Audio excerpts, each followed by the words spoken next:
You tried to keep as quiet as possible, which was hard. All that running around made you tired. You breathed heavily. You didn't know whether to keep your flashlight on or off. None of the notes so far provided that information. You checked through them again. You didn't have a clue if you found them in order, but did it matter? What if it did? At first you thought you knew why he was after you. Your eyes, your lips. All the things he didn't have, you did. But soon you found out that you weren't the only one. Why didn't he take their facial features? And besides, he didn't even need them. You sat in the corner of the room. The notes spread out before you. There was a drawing, with just him and the trees surrounding him.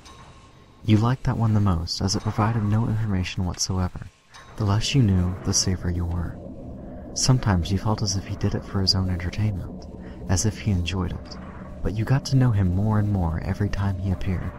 Maybe he would have left you if he hadn't found those notes. At first, he only trailed behind you. The more you found out, the more he treated you as a threat. Your flashlight started to flicker, snapping you out of your thoughts. Did he find you? This hadn't happened before every time you were so close to being. Whatever it was he did. You knew so little about him, but he treated you as if you knew enough to be a threat. Curiosity killed the cat, after all. The light finally died out after what seemed like hours of flickering.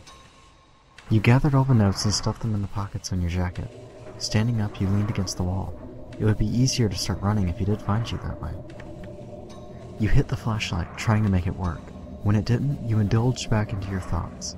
It didn't help to get rid of him, if you can get rid of him, but it did calm you down. For a millisecond, the light flickered on. You kept staring at it as if it would make it work. It did. Your lips twitched to a smile. You felt less lonely in the light. Your eyes followed the beam. It led them to a black tie. You were too scared to swipe the smile off your face. You had frozen. As your vision started blurring, you came back to your senses. Running as fast as you could, back the same way you'd ended up in that room. When you were finally outside, you turned to the door you'd come out of to see if he was behind you. You sighed in relief seeing that he wasn't. You walked as silently as you could, inspecting every tree for a note. You were in his territory. One of his names was the Tree Man. Every time your foot crunched a leaf, you looked back. Every single noise startled you. But you knew that it was silence that you should fear the most. But you couldn't bring yourself to. You saw something white on a fat leafless tree. A note.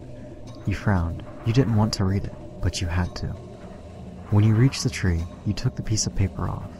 "Don't look, or he will take you," it read. You stared at it. That's all you had to do, but then you realized. He was right behind you. There was an urge to disobey, to turn around and face your fear. You turned, with your eyes closed, dying to open, to analyze his blank face. You felt he was gone, that you weren't able to disobey anymore, and so your eyes fluttered open, but there he was. It was terrifying, yet you couldn't look away.